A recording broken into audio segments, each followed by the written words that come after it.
Bonjour les amis, nouvelle vidéo aujourd'hui pour parler de Pierre Jovanovic qui était le grand invité de Raphaël sur GPTV et qui va revenir sur la fameuse banque Rothschild. Écoutez bien ce que vous allez entendre, mais juste avant de l'écouter, comme d'habitude, n'oubliez pas de vous abonner, le pouce, le commentaire, le partage, le boost de la vidéo. Je vous signale que j'ai sorti une nouvelle vidéo sur Patreon, donc n'hésitez pas bien sûr à aller la voir.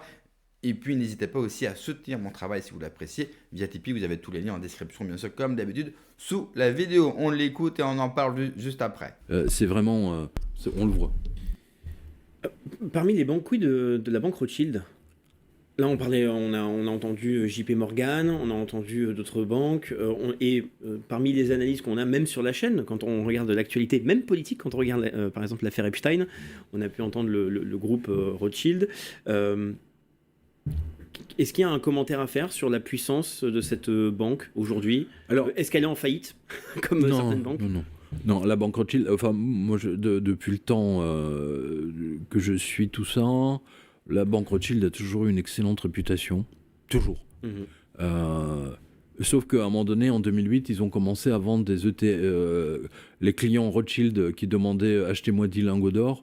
En fait, ils n'ont jamais acheté les lingots, ils leur ont filé des certificats papier, ce qu'on appelle des ETF. Ouais. Okay. Bon, il n'y a pas eu de scandale, grosso modo, là-dessus. Mais là, ce qu'on a vu dans les mails Epstein, c'est que là, on a vu qu'en fait, tout ça, tout leur business, en fait, est basé sur du délit d'initié. Ou du moins, 50% de leur business est basé sur du délit d'initié. Ce sont des arnaqueurs. Ils valent pas mieux ou plus que les autres banques, hein, que Goldman ou Morgan Stanley ou Lehman, surtout Lehman Brothers. Hein, voilà. Mais il y a de quoi faire une synagogue là, dans cette affaire, hein, je rappelle. Bah oui, hein, faut le rappeler quand même. Et Ariane de Rothschild est une pute pour moi. Je le dis clairement et ouvertement, qu'elle me fasse un procès, j'en ai rien à cirer. C'est une pute, d'abord parce qu'elle a financé Epstein, elle savait très bien ce qu'elle faisait. Elle le faisait au nom de l'entité sioniste. Voilà, et vous vous souvenez de mon pétage de plomb ici, il y a 2-3 mois, quand j'étais en plein dans ces dossiers. C'est absolument révoltant. Et Ariane de Rothschild est une personne révoltante. D'autant qu'elle n'est même pas juive, c'est une pièce rapportée, mais elle en fait plus pour faire partie du sérail. Hein, voilà, donc et elle est méprisée au sein de sa banque depuis ce scandale. À chaque fois qu'elle passe les gens la regardent avec mépris, parce que dans son personnel, il y a des gens il y a quand même pas mal de gens qui ont des familles, ils ont des enfants, et on peut pas diviser. Enfin, je veux dire, moi j'ai des enfants, Macron n'en a pas. Hein, donc ceci explique cela, qu'ils en ont rien. Je ne sais même pas si Ariane de Rothschild a des enfants. Et on s'en fout. Mais c'est une putain financière qui a financé les escroqueries d'Epstein et pour la cause du grand Israël sioniste. Voilà. Et aujourd'hui, la banque Rothschild, à mes yeux, n'a plus strictement aucune valeur. Et Dieu seul sait si j'ai défendu la banque Rothschild. Vous le retrouvez dans mes reportages. Il y a une quinzaine d'années, il y avait un site suisse qui avait sorti d'une connerie énorme à propos de la banque Rothschild. Moi, j'avais fait mon enquête et j'ai montré que c'était non seulement une histoire de racisme fondamental, mais une escroquerie, une fake news énorme. Tout ça pour pousser au racisme. C'est même pas l'antisionisme d'ailleurs. Là, c'était du racisme pur. C'était un site suisse, Mécanopolis. Ça y est, je me souviens. Mécanopolis. Une bande de crétins finis. Voilà. Mais aujourd'hui, mon image de la banque Rothschild a sérieusement, je veux dire, on est passé de l'autre côté. Parce que vous savez que dans le monde de l'or, hein, c'était un tout petit monde, hein, que ce soit Londres, à Paris, Bruxelles, New York, les lingots d'or qui ont été fabriqués, qui ont été fondus par Rothschild, où vous avez NM Rothschild dessus, valent 10%, voire 15% de plus qu'un lingot normal. Parce qu'ils ont la réputation de porter chance. Mais vraiment.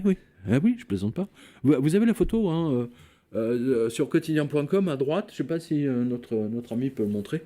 Vous avez là un petit lingot carré Rothschild de mémoire. Et donc, parce qu'il porterait chance, il est au-dessus du cours de l'or. Exactement. Incroyable. Incroyable.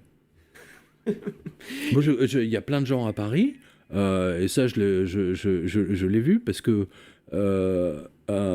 des fois, il y avait des vendeurs d'or qui me disaient « Ah, on a un lingot Rothschild à vendre. On l'a juste ici.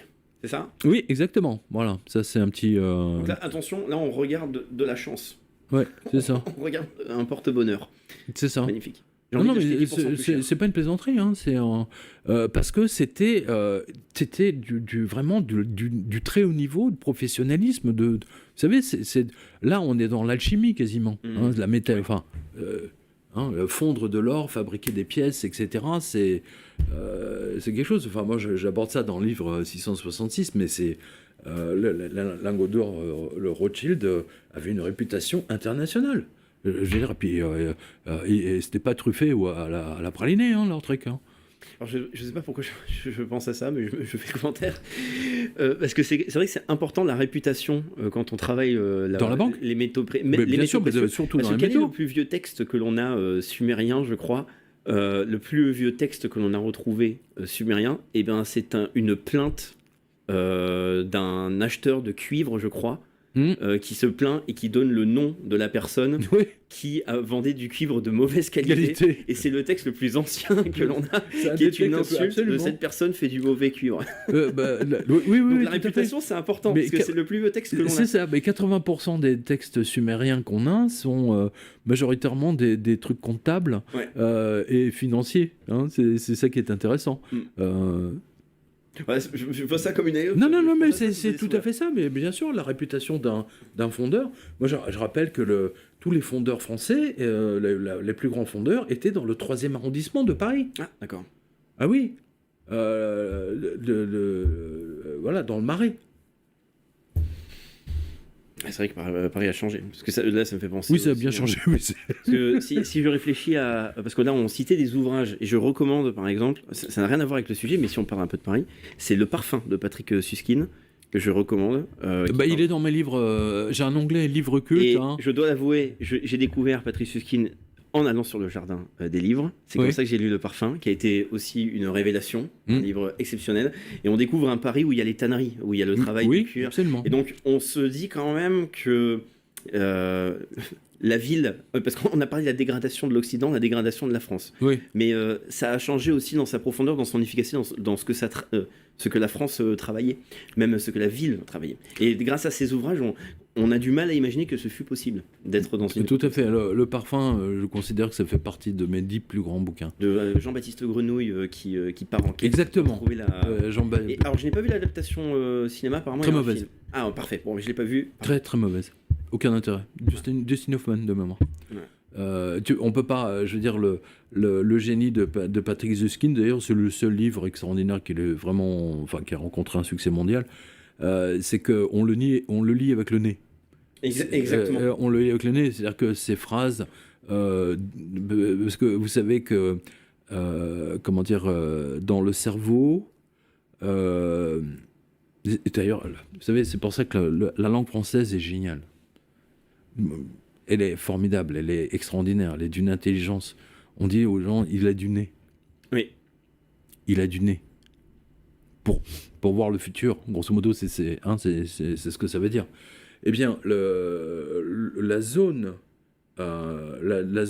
qui gère l'odorat dans le cerveau est exactement à côté, enfin, elle jouxte celle qui gère les rêves prémonitoires et tout ce qui est mystique.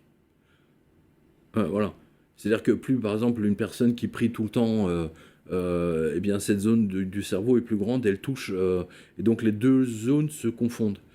C'est pour ça que toutes les grandes voyantes ou les grands médiums avaient un odorat absolument exceptionnel. Moi, toujours... je veux dire, ça fait des années, depuis longtemps, que j'avais un nez de chien policier. Ah bon. J'ai mis l'extrait un petit peu plus long, car vous savez, souvent, quand on regarde ces grandes familles comme les Rothschild, comme les Rockefeller, ces grandes personnes qui dirigent des grandes banques, des grandes entreprises, toutes ces personnes riches, bien souvent, on croit, enfin en tout cas, nous, la plèbe, le peuple, les gueux, on pense qu'ils sont plus intelligents que nous, On a une sorte de déficit de confiance par rapport à ces personnes-là. Et Pierre Jovanovic nous le dit bien, toutes leurs affaires, toutes leurs fortunes sont faites sur les délits d'initiés. Et c'est exactement ce que nous révèlent en partie, bien sûr, les mails de Jeffrey Epstein avec notamment Ariane de Rothschild. Ces personnes-là ne sont pas riches et ne contrôlent pas le monde parce qu'ils sont plus intelligents que nous. Mais la plupart, elles ont eu la chance de naître au bon endroit et dans la bonne famille. Et une fois que vous connaissez bien sûr toutes les ficelles du système et que vous avez les moyens politiques, économiques de jouer avec elles, eh bien, s'enrichir par la suite, c'est extrêmement facile. Dans les mails de Jeffrey Epstein, qu'est-ce qu'on apprend? On apprend que les crises, ils adorent ça, car c'est dans les crises où ils font le plus d'argent, car dans les crises, ils peuvent en profiter encore plus pour manipuler, racheter bien sûr à la baisse, et bien souvent aussi les crises sont elles-mêmes fourmentées, organisées par ces mêmes familles, par ces mêmes personnes pour s'enrichir encore plus. Si vous prenez par exemple la famille Rockefeller ou la famille Rothschild, le tout début de la fortune de ces familles-là se sont faits sur de l'escroquerie. Ce sont des escrocs, des truands, qui ont tout simplement légalisé leurs différentes escroqueries. C'est ça qui leur a permis d'être riches. Ils ont tout simplement eu plus de vices, plus d'audace que la plupart des gens, et ils ont réussi à mettre en place un système totalement véreux. Et aujourd'hui, bien sûr, on en a l'apothéose avec le capitalisme et le néolibéralisme qui escroquent 80% des gens qui n'y voient bien sûr que du feu, qui manipulent, qui exploitent le plus gros de la population, qui vit comme des esclaves. Tout ça, bien sûr, pour rendre ces personnes encore plus riches. Et vous rajoutez à cela qu'ils ont pris également un contrôle sur la politique. C'est-à-dire que non seulement ils ont un poids économique considérable sur nos vies, parce que c'est eux qui décident, mais pour ces gens-là, ce n'était pas suffisant. Car les États et la politique avaient la capacité de briser leur empire.